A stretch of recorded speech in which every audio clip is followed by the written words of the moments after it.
Oi, eu sou o filho da nuvem e hoje a gente vai usar a linguagem Go para falar de ponteiros, que é um assunto que eu gosto muito. E é um assunto também que eu já vi vários programadores e programadoras se enrolando um pouco nesse conceito. Antes disso, é importante dizer que ponteiros não é uma coisa específica da linguagem Go. Na verdade, esse tipo de conhecimento que eu estou trazendo aqui nesses vídeos de Go são conhecimentos que você vai usar em qualquer linguagem de programação. Ponteiros, por exemplo, está presente na maioria das linguagens, talvez de um jeito mais ou menos semelhante do jeito que eu vou trazer aqui.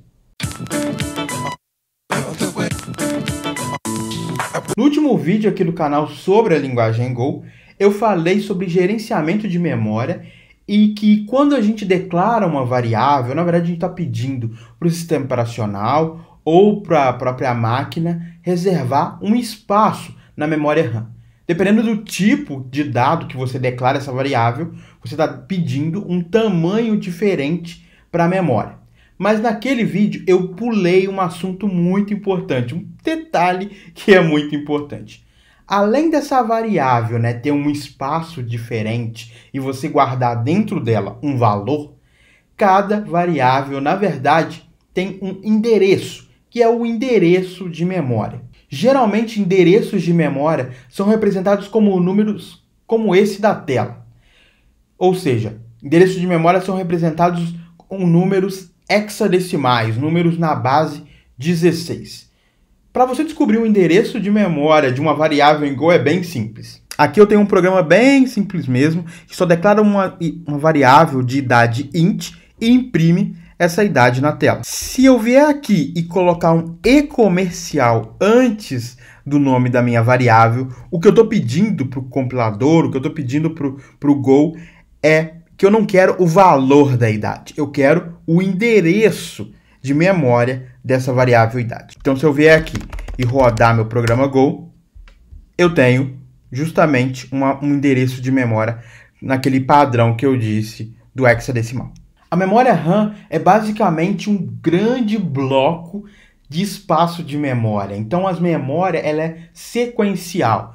Quando a gente declara, por exemplo, uma estrutura, eu falei isso no último vídeo, a gente reserva uma parte dessa memória e cada um dos campos dessa estrutura, na verdade, é uma parte sequencial desse meu bloco. Então, lá no último vídeo, eu falei que se eu tenho uma estrutura de dois campos, eu tenho o campo na posição 0 e na posição 2, por exemplo. Mas a verdade é que essa posição 0 e essa posição 2, na verdade, são endereços de memória. Se eu declarar uma variável pessoa, que na verdade é uma estrutura que guarda um nerd booleano e uma idade int32, eu posso também descobrir o endereço de memória dos campos. Então, eu posso descobrir o endereço de memória do nerd e da idade. Rodando o programa, eu tenho dois endereços printados na tela. E perceba que esses endereços respeitam o que a gente aprendeu no último vídeo, que é o lance de padding. Se você não viu esse vídeo, o link está na descrição. Mas, basicamente, perceba que apesar de a gente estar trabalhando aqui com hexadecimal, esse número aqui, que termina com 0, que é um booleano, e a gente sabe que int32 ocupa 4 bytes, então ele alinha em 4. Então ele não pode começar nem do 1, nem do 2, nem do 3, ele tem que começar do 4. Então tudo que a gente falou do último vídeo ainda está valendo. O conceito de ponteiros, na verdade, ele é bem simples a princípio. Um ponteiro é uma variável que, além de ter o seu endereço de memória, ela guarda dentro dela um endereço de memória. Isso mesmo. Até agora a gente viu variáveis que guardavam dentro dela números inteiros, números booleanos e aí assim por diante. Mas a verdade é que a gente pode declarar uma variável que dentro dela a gente guarda um endereço. E isso é um ponteiro. Vamos declarar uma variável ponteiro P. E a única coisa que a gente precisa pensar antes de declarar o nosso ponteiro é o seguinte. Eu quero apontar para algum endereço. Esse endereço guarda um valor de que tipo? Eu vou apontar para a minha variável idade aqui, que é do tipo inteiro. Então, eu quero que o meu ponteiro seja um ponteiro para inteiro. E eu tenho essa definição aqui, essa sintaxe asterisco inteiro para dizer que é um ponteiro para inteiro. Como eu disse antes, ponteiros são variáveis normais, que também têm os seus endereços. Então, eu posso imprimir o endereço da idade e o endereço do P. Os dois têm endereço, ok. Eu posso imprimir também o valor deles.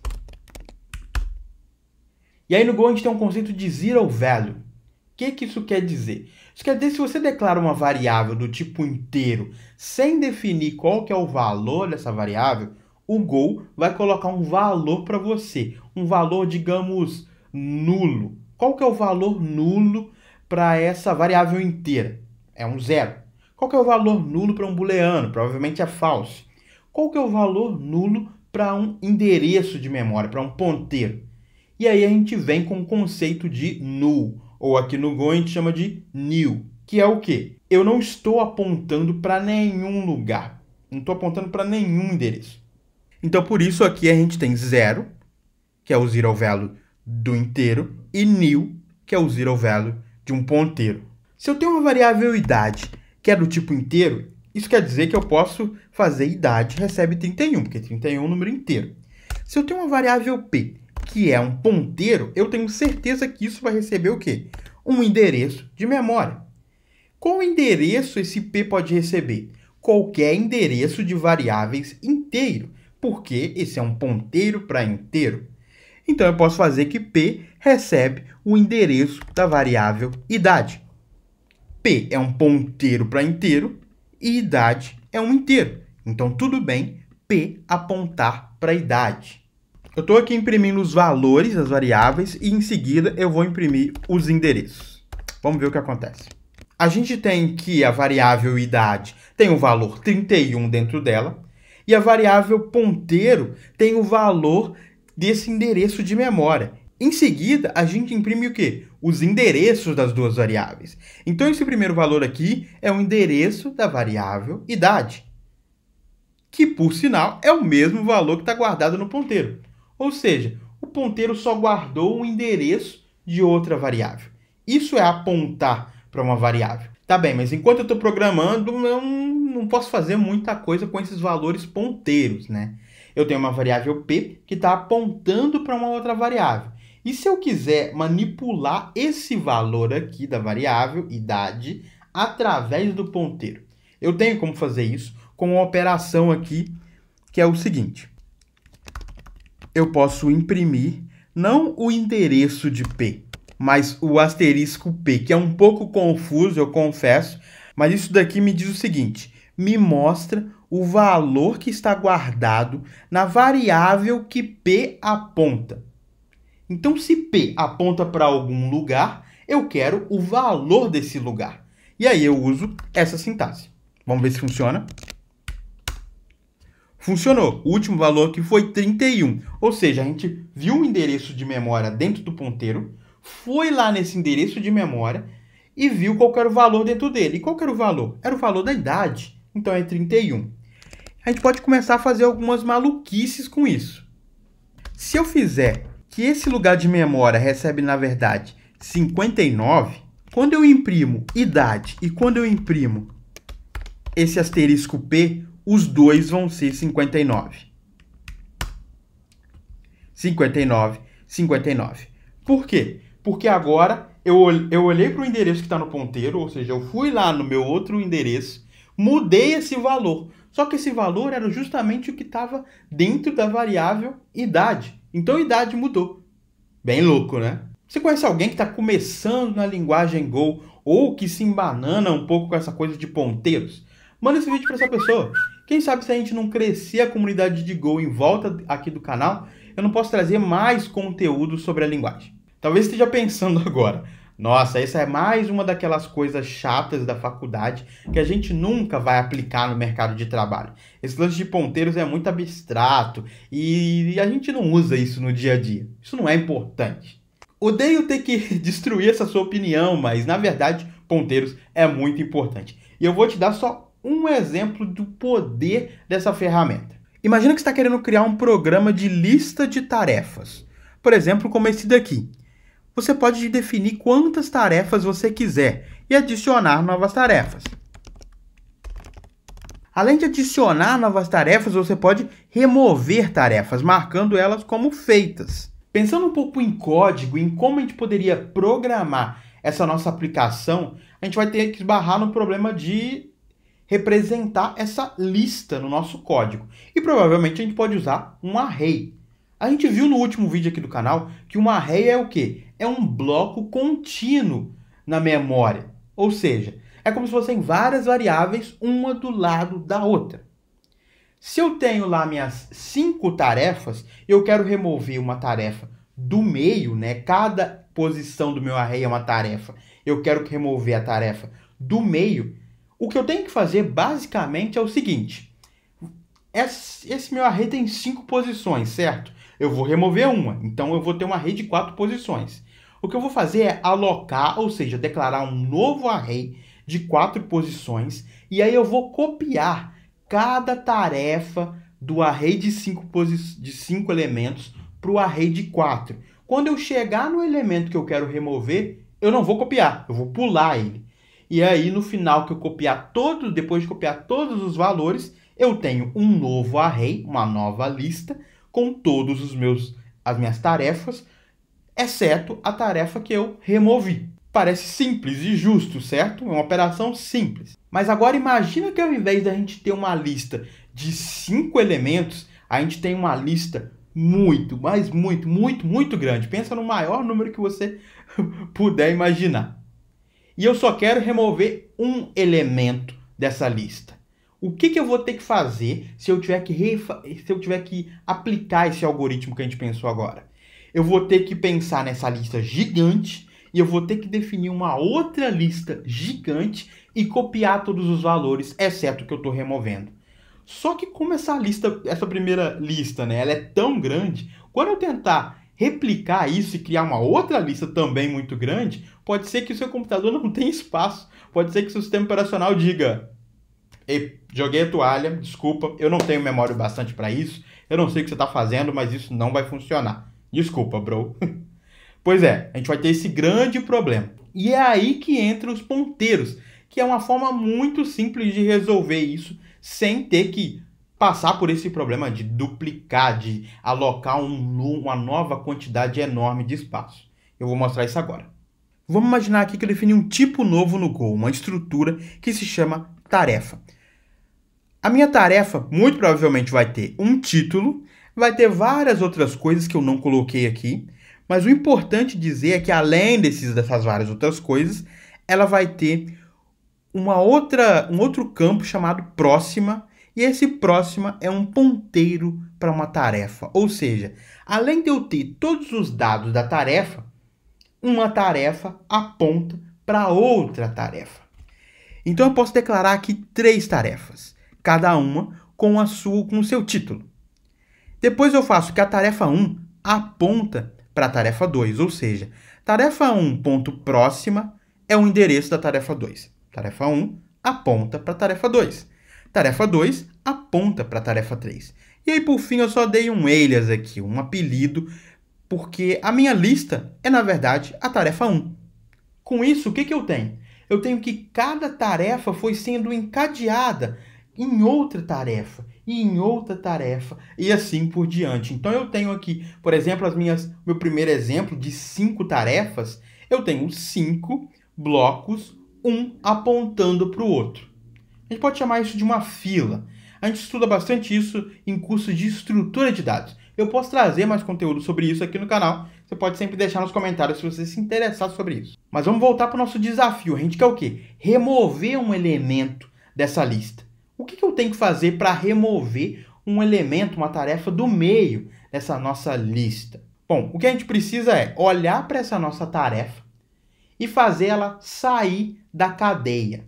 Ou seja, se eu quero remover essa tarefa do meio, eu preciso fazer com que a tarefa que aponta para ela não aponte mais. Aponte para a tarefa seguinte. E eu preciso fazer que a própria tarefa que vai sair também dessa cadeia não aponte para nada. Então ela vai apontar para new. Com isso, eu tirei a minha tarefa da cadeia. E eu não precisei alocar mais nada para fazer isso. Não é muito mágico? Eu gosto muito de brincar com ponteiros. Agora eu vou ler a sua mente mais uma vez e você está pensando coisas do tipo: ah, mas isso é coisa do Go. Que linguagem estranha. Em Python eu consigo remover um elemento de uma lista de uma forma muito fácil. Eu coloco uns colchetes lá, uns 2 pontos, e o elemento sai que é, ó, não sei nem fazer isso. É moleza. Em PHP também. É só usar uma função que chama unset, passar o elemento que eu quero do meu array, que vai ser removido e pronto. Não preciso fazer nada disso. Esse problema de copiar array nem existe. Bom, essa talvez seja uma das desvantagens das linguagens de alto nível. Lembra que eu falei? Linguagens de alto nível estão mais próximas da gente. Linguagens de mais baixo nível estão mais próximas da máquina. Então essa é a diferença que a gente está vendo aqui. Go não é uma linguagem tão de baixo nível, mas algumas coisas não estão tão próximas da gente. E o que eu quero falar sobre você estar errado sobre esse seu pensamento? É que PHP, Python e essas linguagens de mais alto nível, elas têm atalhos, elas na verdade estão escondendo o trabalho sujo da gente. Muito provavelmente elas vão fazer alguma dessas coisas que eu estou falando aqui. Ou talvez até outras, porque na verdade pode ser que para essas linguagens um array não seja um bloco contínuo, como é para o Go, por exemplo. Pode ser que já seja uma estrutura complexa, como essa cadeia que eu desenhei aqui no segundo exemplo. Então, entender esses conceitos é importante, porque às vezes a gente acha que a linguagem está fazendo as coisas de uma forma muito performática, mas na verdade ela está fazendo altos rolês, ela está trabalhando muito para fazer uma simples operação de uma linha. Antes de terminar esse vídeo, eu quero falar sobre um conceito que também está presente em praticamente todas as linguagens de programação que trabalham com funções, que é o conceito de passagem por valor e passagem por referência. Quando eu tenho uma função que recebe como parâmetro algum tipo de dado que não é um ponteiro, o que eu estou fazendo é uma passagem por valor. O que isso quer dizer? Vamos ver aqui no nosso programa. Eu tenho aqui um programa simples que faz o quê? Declara uma variável inteira chamada idade, imprime o endereço dela e passa essa idade para uma função chamada dobro. Perceba que aqui não estou falando nada de ponteiro, é só mesmo a idade, eu estou passando o valor para a função dobro. Então, quando esse valor entra aqui na função, a única coisa que a gente faz é imprimir o endereço dentro da função e aí duplicar esse valor e retornar. Mas esse retorno nem é tão importante para a gente. Para a gente, o mais importante é se atentar que a gente está imprimindo 3 coisas. O endereço antes de chamar a função dobro, o endereço dentro da função dobro e o endereço depois de chamar a função dobro. Se eu rodar esse programa, a gente vai ver que o endereço antes de chamar a função e depois de chamar a função é o mesmo, porque é uma variável que existe nessa nossa main, né? É a mesma variável com o mesmo endereço. Mas o endereço dentro da função dobro é diferente. Por quê? Eu não estou passando um ponteiro, ou o que a gente chama também de uma referência. Eu estou passando só um valor, e essa passagem por valor quer dizer o quê? Quer dizer que quando eu passo a idade para dentro de uma função, na verdade, o que o Go está fazendo é pegando no valor dentro dessa variável e duplicando esse valor para outro lugar na memória, com outro endereço. Sempre que a função alterar o valor, ela vai estar alterando o valor desse novo espaço, desse novo lugar, da memória. E esse primeiro aqui está intacto. Então, por isso que eu tenho aqui que esse endereço é diferente desse, porque o Go duplicou o valor e colocou ele em um outro lugar na memória, num outro endereço. Isso é uma passagem por valor. Agora, o que é uma passagem por referência?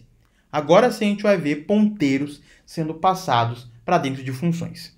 Agora eu tenho um programa um pouquinho diferente, porque a função dobro ela recebe um ponteiro para um inteiro. Então eu vou declarar um ponteiro para inteiro e eu vou declarar uma variável idade do tipo inteiro.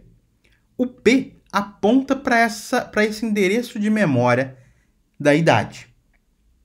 E de novo, a gente vai imprimir o valor de P antes, depois e dentro da chamada da função dobro. Vamos ver o que vai acontecer.